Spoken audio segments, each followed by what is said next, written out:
함께라는 제목으로 오늘 말씀 나누도록 하겠습니다.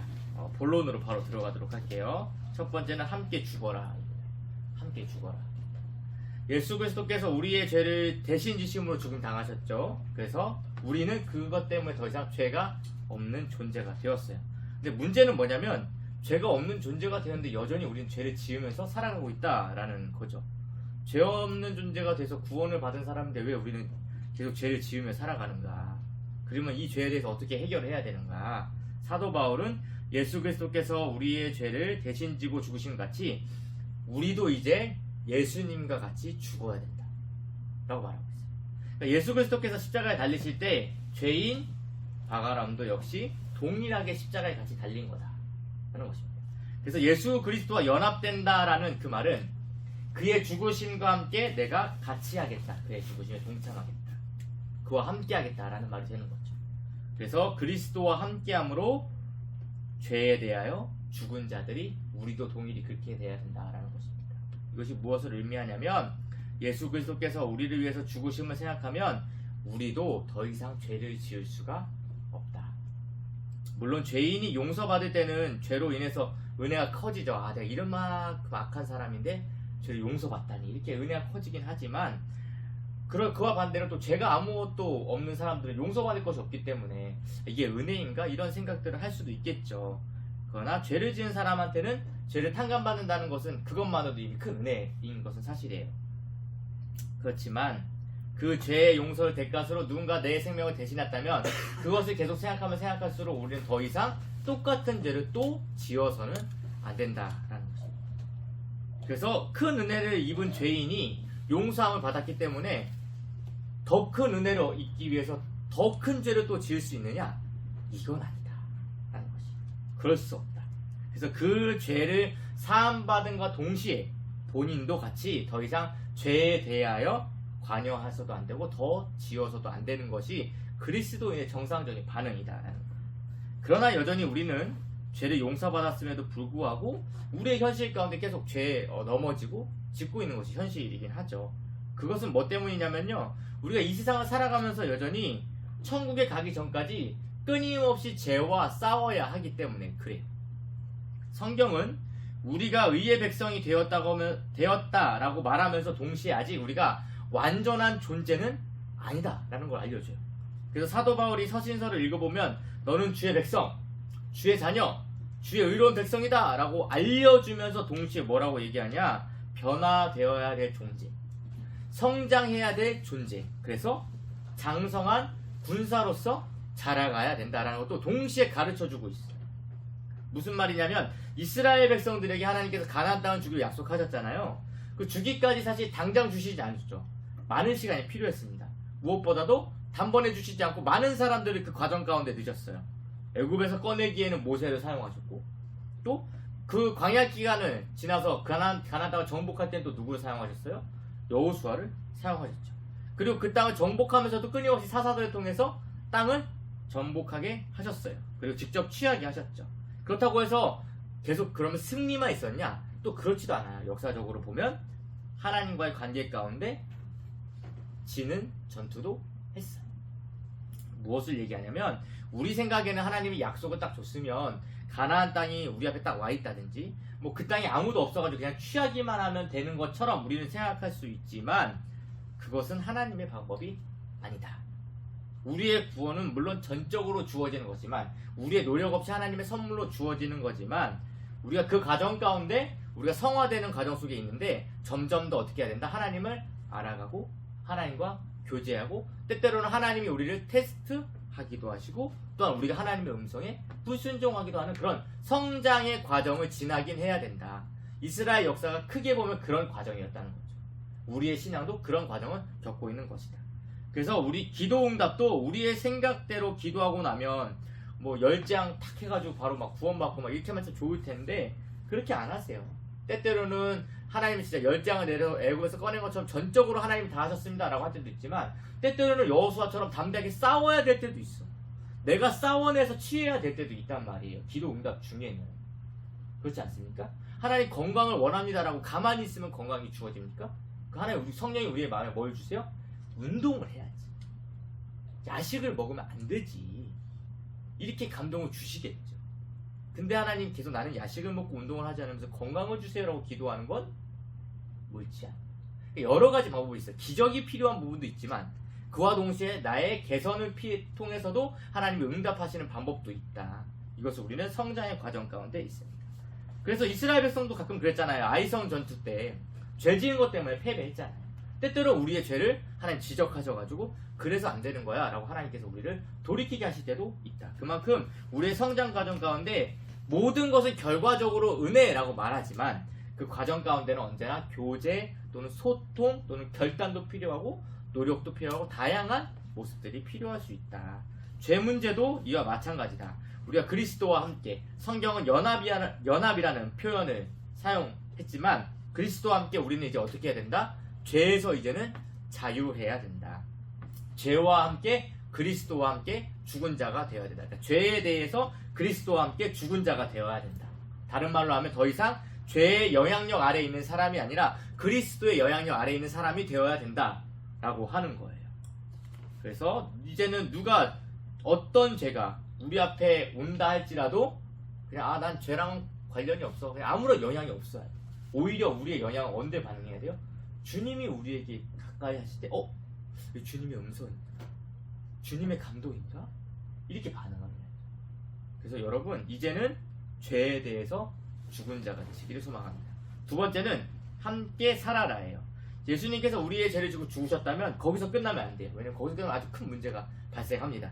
왜냐면 예수님이 우리의 죽으셨어. 그럼 오케이 우리의 죄 없어질 수 있지만 그렇다면 그럼 우리가 죄가 없어졌다라는 증거를 누가 해줘야 돼?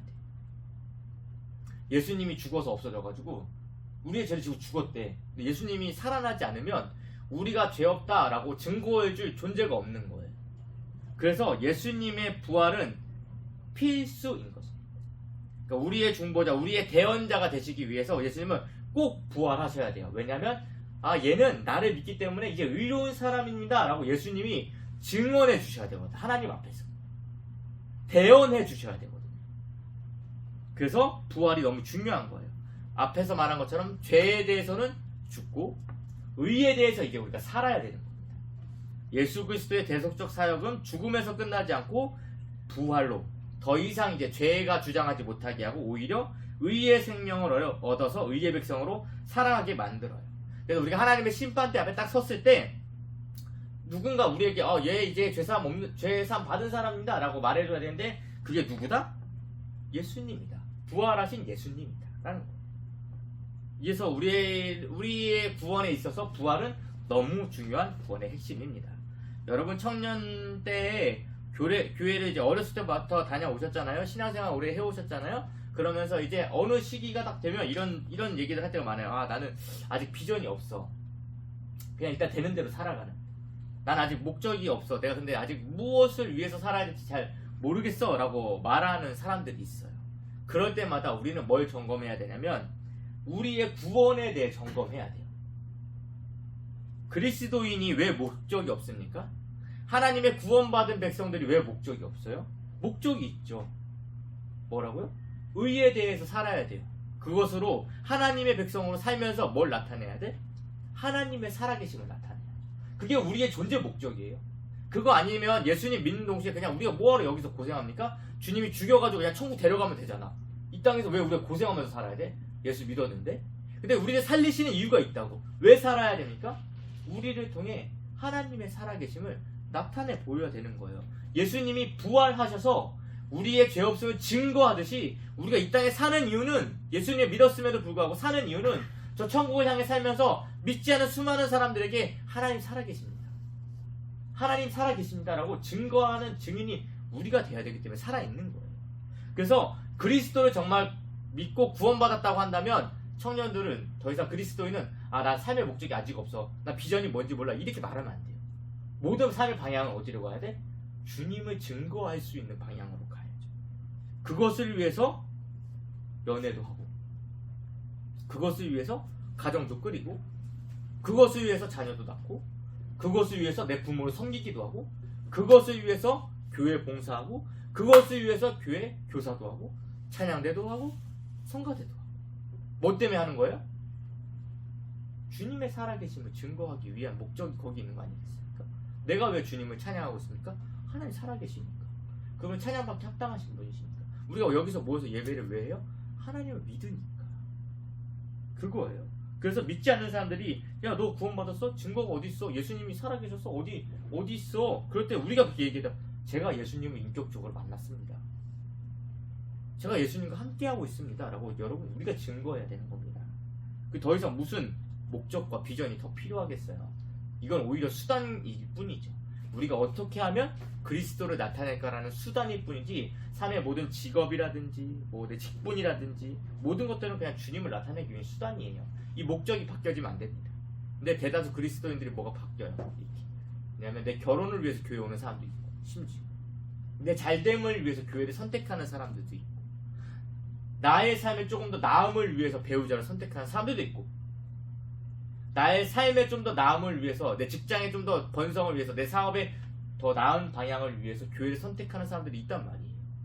목적이 바뀐 거죠. 원래 반대로 돼야지. 그게서와 상관없이 난 내가 있는 그곳에서 그리스도를 전하는 자가 되어야 하죠. 여러분 그런 게 뒤바뀌지 않았으면 좋겠어요. 그래서 여러분 하나님과 이제 살아야 됩니다. 주님을 증거하기 위해서. 세 번째는 은혜 아래에서 자유하라예요. 한국에 있는 특히 기독교인에 있는 그리스도인의 가장 두드러지는 특징이 하나 있다면 그런 게 있어요. 죄인 모드라는 게 있어요. 죄인. 여러분 소프트웨어를 사용하다 보면은 뭔가 문제가 생기면 컴퓨터라든지 핸드폰에 뭐가 문제가 생기면 이제 안전 모드라는 프로그램이 실행이 되죠. 그렇죠? 왜요? 그것을 통해서 뭔가 문제를 해결하고 다시 정상 작동을 할 수 있도록 하기 위해서 안전 모드라는 게 있어요. 물론 때때로 우리도 그런 다른 모습이 있는 것처럼 근데 특별히 한국 그리스도인들은 이 죄인 모드가 강해. 물론 예수님을 믿기 위해서는 죄인이어야지. 왜냐면 그래야 나를 위해 대신 죽을 그리스도가 필요하니까요. 그런데 이 죄인 모드에서 이제 주님이 너 이제 의로 와. 의인으로 가야 되는데 업그레이드가 안 되는 거야. 예? 업그레이드가 안 되고 계속 죄인 모드에 머물러 있는 거야. 그래서 교회 와서 예배 드리고 하면은 항상 이렇게 난 죄가 많아서 안 됩니다. 저는 할 수 없습니다. 그래서 정말 아무것도 안 하려고 해요. 그리고 맨날 울다 망가. 주님, 저 잘못했어요. 그리고 울지 않으면 뭔가 은혜를 안 받은 것처럼. 물론 눈물이 은혜의 증거일 수도 있지만 꼭 눈물을 흘려야만 은혜를 받는 건 아니거든. 아주 서로 내가 더 괴수입니다 이러면서 자랑하려고. 물론 처음에 죄인이란 사실에 구원받았다는 감격에 눈물 흘리기도 하지만 그 이후로는 우리가 하나님의 백성으로 살아가는 방향성이 있단 말이에요. 근데 여전히 죄 문제 앞에서 계속 죄인 모드로 있는. 예수님이 이 땅에 와서 우리를 위해 죽으시고 부활하신 이유는 물론 죄 문제를 해결하기 위함도 있지만 그와 동시에 뭐예요? 이제 하나님과 함께 그리스도와 함께 하나님의 나라를 이루며 살자라는 목적이 있거든요. 근데 자꾸 이 사람들이 안 가려고 그러는 거예요. 전 죄인입니다. 전 안 돼요. 자꾸 안 되고 못 한다고 내려놔야 된다 그런. 좀 더 가면 주님도 내려놓게 생겼어요. 응? 주님이 우리를 구원하신 이유는 다른 게 아니에요. 우리와 함께 하고 싶은 거예요. 이거 신학적으로 말하면 에덴의 회복이라고 하거든요. 하나님과 아담이 아주 잘 살고 있던 그때 죄 때문에 무너져서 죄 문제를 해결해야 다시 하나님과 살 수 있거든요. 우리 창조하신 목적 그거예요. 하나님과 함께하는 거. 다른 말로는 동행하는 거. 그래서 성경은 어떻게 표현합니까? 우리가 주님과 동거한다 이렇게 표현하죠. 물론 지금은 그런 의미가 또 썩 좋은 의미는 아니지만 원래 의미는 주님과 함께 산다 이런 의미 아니겠습니까? 여러분에게 좀 도전하고 싶어요. 좀 자유하셨으면 좋겠어요. 무엇을 하든지 주님과 함께 하셨으면 좋겠습니다. 그래서 사도 바울이 말하는 죄에 대해서 죽고 의에 대해서 살고 더 이상 죄가 우리를 주장하지 못하게 그런 은혜의 자유를 좀 맛봤으면 좋겠어요. 여러분 넘어질 수 있어요. 죄에 넘어질 수 있습니다. 그렇지만 우리가 예수님을 믿는 이유는 뭐예요? 회개하면 용서해 주신대잖아요. 기억도 안 하신대잖아요. 그러면서 또 어떻게 해야 돼? 다시 의의 백성으로 또 살아가는 거예요. 의의 백성으로. 하나님은 그걸 기대하시는 거예요. 죄 문제 내가 해결해 줬잖아. 이제 너는 나를 위해서 살아야 돼를 가야 되는데 거기까지 가지 않는 거지. 하나님께서 그걸 기대하시거든요. 무엇이든지 여러분과 함께 하기 위해서. 내가 너를 위해 죽었다 부활한 이유는 너랑 함께 하고 싶어서야. 너의 삶 내가 함께 하고 싶어. 너의 모든 일거수일투족 내가 함께 하고 싶어. 너의 고민 내가 함께 하고 싶어. 너의 인생의 문제 내가 함께 하고 싶어. 심지어 죄의 자리에 있다 할지라도. 되게 오래전에 한 7, 8년 전에 그 배우 최강희 씨가 있어요. 그분이 예수를 믿었었나 봐. 근데 여전히 본인이 술과 이런 것들을 끊지 못했나 보지. 이 도무지 이게 해결이 안 되니까 결단을 한 거예요. 아, 주님, 내가 이제 뭐든지 주님과 함께 하겠습니다라고 하면서 술 마실 때도 주님 저 술 마십니다. 뭐 진짜 그런지 모르겠어. 간증이 그래. 저 술 마십니다. 뭐 이렇게 얘기를 했대. 뭐 저 뭐 합니다. 이렇게 했대. 죄를 짓든 말든 모든 주님과 함께 하려고. 근데 그러다 보니까 점점 술을 멀리하게 되고 점점 안 좋은 것들을 멀리하게 될 수밖에 없다는 거예요. 내가 주님과 자꾸 함께 하려는 인식을 하려고 하다 보니까. 주님은 여러분의 삶의 모든 부분에 함께 하고 싶어 하세요. 심지어 내가 악한 마음을 갖고 있는 그 순간에도 그 고민 함께 하고 싶어 하세요. 그 염려 나한테 좀 털어놨으면 좋겠다고 주님이 항상 함께 하고 싶어 하신다. 근데 우리는 죄에 대해서는 주님 잘못했습니다라고 하지만 더 이상 내 삶의 어떤 부분에 대해서는 정말 주님이 관여하지 않았으면, 함께하지 않았으면 이런 마인드로 있다. 여러분 이걸 아셨으면 좋겠어요. 죄에 대해서 죽었으면 이제 의에 대해서 주님과 함께 살아야 합니다. 그래야 진짜 자유가 와요. 왜냐하면 내 책임이 아니거든 더 이상. 그러니까 주님과 함께할 때 주님이 다 책임지세요. 그 여러분들의 삶에 경험하셨으면 좋겠습니다.